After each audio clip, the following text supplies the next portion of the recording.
আস্তে আস্তে কলকাতার এয়ারপোর্ট হোটেলে অন্ধকার নেমে আসছে। পাখপাখালি কুলাই ফিরতে ব্যস্ত। নিজের ঘরে ঢুকতে না ঢুকতে ঝনঝন করে টেলিফোন বেজে ওঠে। রিসিভার কানে লাগাতেই আলপনাদির সাগরেদ গোমেশের গলা পাই। সে ধমকের সুরে আমাকে বলছে, হে ম্যান, তুমি নিজের কবর নিজেই খুললে, তোমাকে কেউ বাঁচাতে পারবে না। তারপরই তার পৈশাচিক হাসি, হা হা হা হা হা হা হা হা হা। আমার কাছে হাসিটা লাগে খিক খিক খিক খিক। হাসি থামিয়ে হঠাৎ বলে, জানলার দিকে তাকিয়ে দেখো। জানলার দিকে তাকাতে আমার হাতের ফোন টেবিলের উপর পড়ে যায়। আলপনাদের বাড়িতে এই কিছুক্ষণ আগে দেখে আসা সেই ভয়াল ভয়ঙ্কর বিরাট শকুনটা ডানা ঝাপটিয়েই আমার ঘরে ঢুকবার চেষ্টা করছে। খোলা জানলা দিয়ে অনেকটা ঢুকেও পড়েছিল, গ্রিল দেয়া জানলার গ্রিলের কয়েকটা টুকরো ভেঙে দিয়ে। শকুনটা ঘরে ঢুকে পড়বার মুহূর্তে আমার অ্যাটাচি কেসটার দিকে নজর গেল। কোনো কথা না বলে আমি অ্যাটাচি কেস দিয়ে শকুনটাকে সমানে পিটোতে থাকি, যাতে জানলার বাইরে সেটাকে ফেলে দিতে পারি। শকুন প্রাণপণ করে সমানে আমার অ্যাটাচি কেসে ঠক্কর মারতে আমার হাতের কবজি ব্যথায় টনটন করে ওঠে। শকুনটার ঠোঁটের কষ বেয়ে রক্ত ঝরতে থাকে। কিন্তু এ কি, শকুনের রক্ত কালো হয় নাকি? কালো রক্ত দেখেই আমার ষষ্ঠ ইন্দ্রিয় আমাকে সচেতন করে দেয়, সাবধান, বাঁচতে চাও তো এক্ষুনি শকুনটাকে খতম করো। আর দেখাশোনা নয়, শরীরের যত শক্তি আছে সবটুকু এক কাট্টা করে আমি শকুনের মাথা লক্ষ্য করে অ্যাটাচি কেস দিয়ে মোক্ষম আঘাত লাগাই। শকুনটার মাথা ফেটে গেল কিনা জানি না, দরদর করে মাথায় তার কালো রক্ত ছুটছে। পাকসাট খেয়ে সুতো কাটা ঘুড়ির মতো শকুনটা অনেক দূরে নেমে গিয়ে শেষ মুহূর্তে পাক খেয়ে ওপরের দিকে কিছুটা উঠে বাঁ দিকে বাঁক নিয়ে উড়ে যায়। এয়ারপোর্ট হোটেলের আলোর ঝলমলানিতে সমস্ত ব্যাপারটা দেখতে আমার বিন্দুমাত্র অসুবিধা হয় না। আর কোনো কথা নয়, আমার ঘরের সমস্ত জানলা ভালো করে বন্ধ করে দিয়ে এয়ার কন্ডিশনার চালিয়েছি। সুস্থ হয়ে বসতেই আমার টেলিফোনটার দিকে নজর যায়। রিসিভারে টেলিফোনটা রাখতেই টেলিফোন থেকে গলার আওয়াজ শুনতে পাই, হ্যালো কিংশুক, শুনতে পাচ্ছিস? তুই কেউটে সাপের লেজে পা দিয়েছিস, দিদির মাথা ফাটিয়ে তুই তোর মৃত্যুপরণে সই করেছিস রে। পৃথিবীর কোনো শক্তি তোকে বাঁচাতে পারবে না। আমি এইসব কথা শুনে ফোন রিসিভারে রেখে দিই। তাহলে আলপনাদি নিজেও পেশাচিনি হয়ে গেছে। ফোন তুলে হোটেল কর্তৃপক্ষের সঙ্গে যোগাযোগ করতে ওরা সরাসরি লালবাজারের সঙ্গে যোগাযোগ করে দেয়। লালবাজারকে সব ব্যাপারটা খুলে বলতে ফোন যে ধরেছিল সে একগাল হেসে আমাকে কোনো ওঝার সঙ্গে যোগাযোগ করতে বলে। আমি কিছু বলার আগেই লালবাজার বলে ওঠে, মাফ করবেন, আমাদের কাছেও ওঝাদের কোনো ঠিকানা নেই। তাহলে ব্যাপারটা এই দাঁড়াচ্ছে, আলপনাদি, অ্যালবার্ট আর তার সাকরেদ গোমেজদের জারি জুরি সূর্যের আলোর কাছে খাটে না। বৈদ্যুতিক আলোয় তারা খুব একটা কাবু নয়। তাহলে ওরা কিসে কাবু? এর উত্তর দিতে পারে নিষেধ। সুতরাং হোটেলের মারফত আবার নিশীথের সঙ্গে যোগাযোগ করি। নিশীথ যে হাসপাতালে ভর্তি হয়েছে, হাসপাতাল জানায় নিশীথের সঙ্গে খুব কম সময়ের জন্য, মানে 1 থেকে 2 মিনিট পর্যন্ত কথা বলা যেতে পারে। সুতরাং ছুটি নিশীথ যে হাসপাতালে ভর্তি হয়েছিল। হোটেল থেকে নেমে ট্যাক্সি স্ট্যান্ডে যেতেই বিপদ।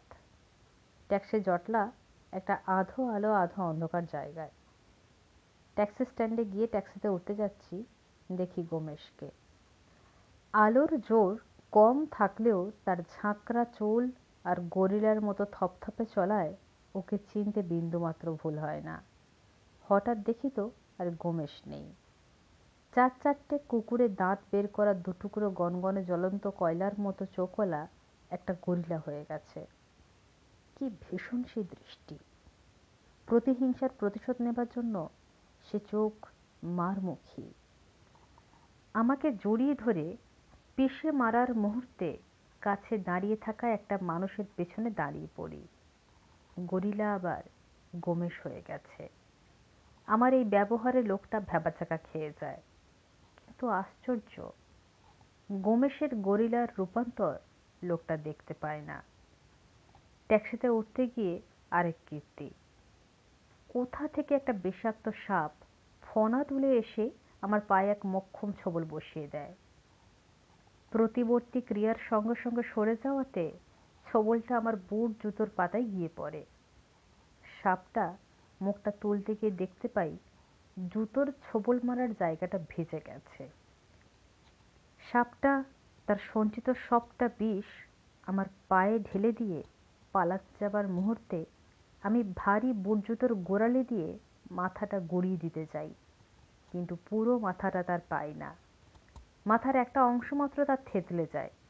কিন্তু ও কি, কোথায় সাপ? ওখানে দাঁড়িয়ে আছে আমার ছেলেবেলার বন্ধু অ্যালবার্ট, রাস্তার আলোকে পেছন দিয়ে। কপালের এক পাশটা ধরে আছে সে, সেখান দিয়ে দর দর করে কালো রক্ত ঝরে পড়ছে। চোখে তার খুনের নেশা। হিস হিস শব্দ তোলে সে, সাপের মতো চেরা জিভ তার। হিস হিস গলায় বলে চলে সে, তোর মরণ কেউ ঠেকাতে পারবে না। নিশীথের রক্ত যেমন আমরা রোজ শুষে খেয়েছি, তোরও খাবো। তুই আর নিশীথ কেউ আমাদের হাত থেকে বাঁচতে পারবি না। ট্যাক্সিতে উঠে চরম উত্তেজনা কাটিয়ে উঠতেই আমার নিজেই নিজেকে চড়াতে ইচ্ছে হয়, কারণ আমার কাছে এর ওষুধ আছে। আমার মা ছিলেন পরম ভক্তিমতী। ভারতের সব তীর্থস্থান ঘুরে বেড়ানো ছিল তার নেশা। কাম রূপ কামাক্ষার মরণাপন্ন এক সাধকের সেবা শুশ্রূষা করে তিনি বাঁচিয়ে তোলেন। কৃতজ্ঞ সেই সিদ্ধ পুরুষ মাকে একটা কবচ দিয়েছিলেন। বলেছিলেন, পৃথিবীর যত বড় অপার্থিব শক্তি আসুক না কেন, এই কবচ দেখালে সে পালাতে পথ পাবে না। আমি বিদেশে যাবার আগে কবচটা বাড়িতে দেখে যেতে চেয়েছিলাম। মা ধমক দেয়াতে সেটা আমি নিতে বাধ্য হই। নিত্য সঙ্গী আমার অ্যাটাচির এক কোণে সেটা আজও পড়ে আছে। তার কারিশমা দেখার সুযোগ হয়নি। বলা বাহুল্য, আমি কোনো বিপদেও পড়িনি। কিন্তু আজ সন্ধেই শকুনটা আমার ওপর আক্রমণ চালাবার পরপরই আমি কেন কবচটা হাতে পড়িনি? মনে মনে ভাবলাম। এয়ারপোর্ট হোটেলকে ধন্যবাদ। আমার অনুরোধে নিশীথের চিকিৎসা ভালোভাবেই হচ্ছে বলে ভারপ্রাপ্ত ডাক্তার জানান। আরও জানালেন, আর কিছুটা দেরি হয়ে গেলে নিশীথকে আর বাঁচানো যেত না। শরীরে ওর রক্ত নেই বললেই চলে। দিনের পর দিন ওর দেহ থেকে রক্ত শুষে নেওয়া হয়েছে।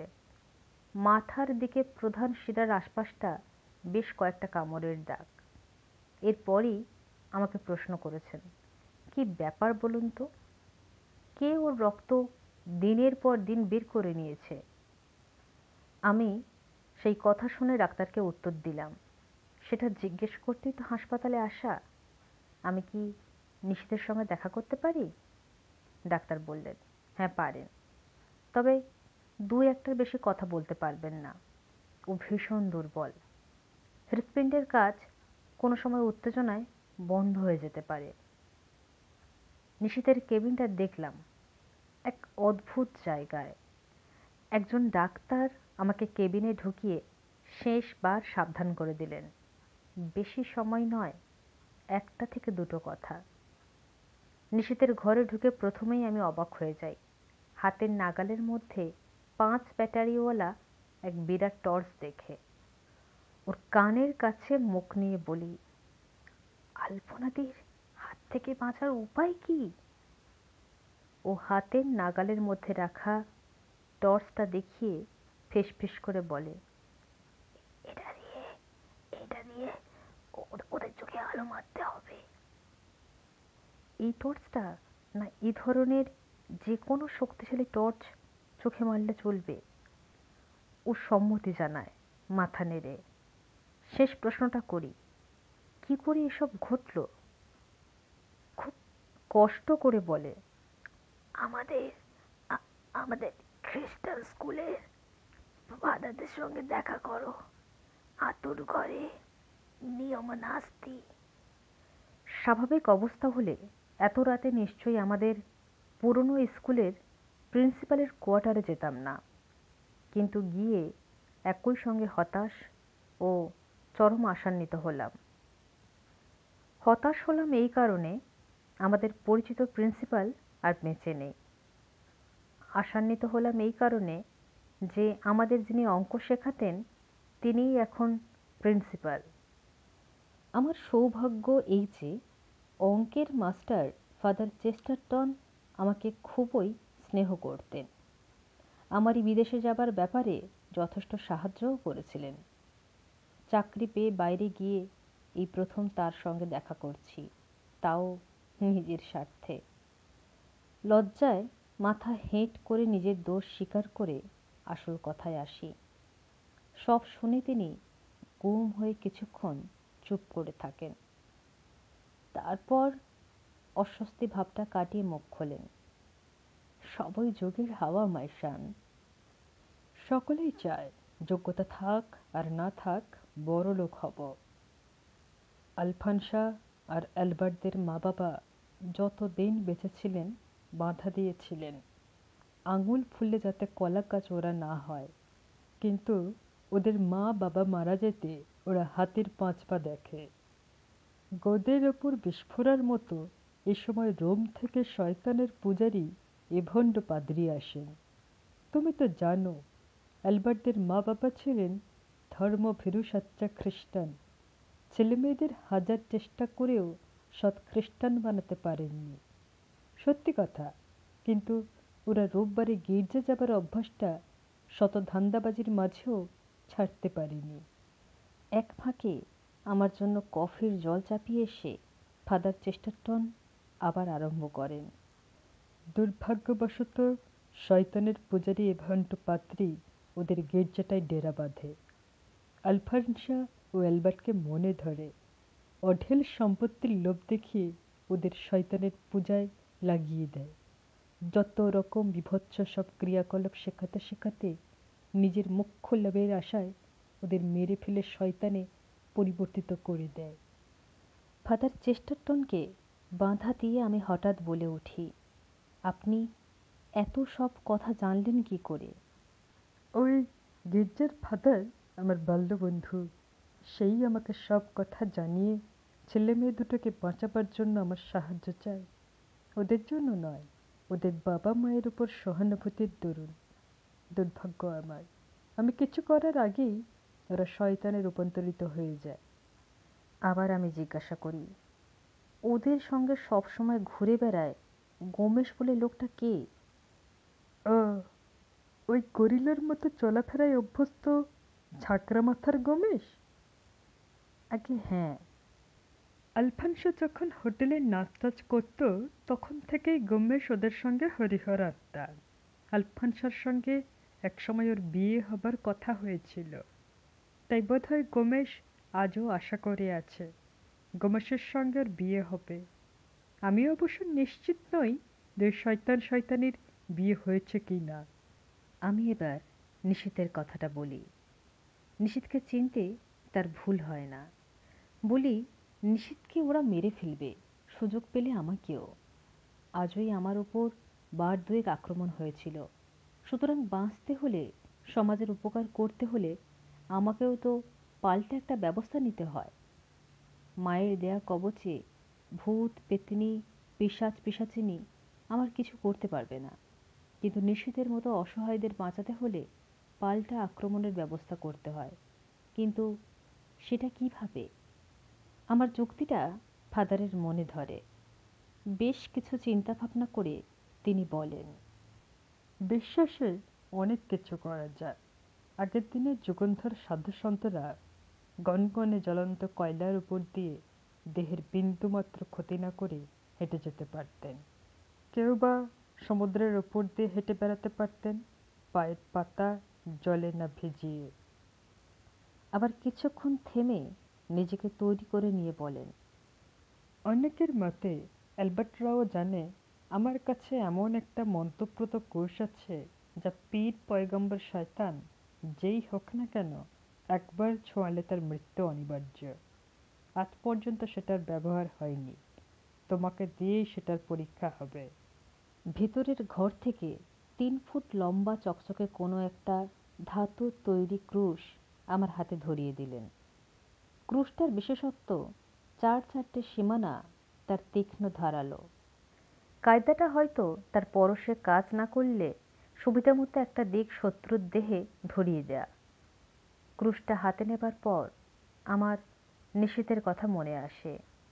বলি, নিশীথ বলেছিল, ওরা মানে আলফানসা, অ্যালবার্ট আর গোমেশ সূর্যের আলো সহ্য করতে পারে না।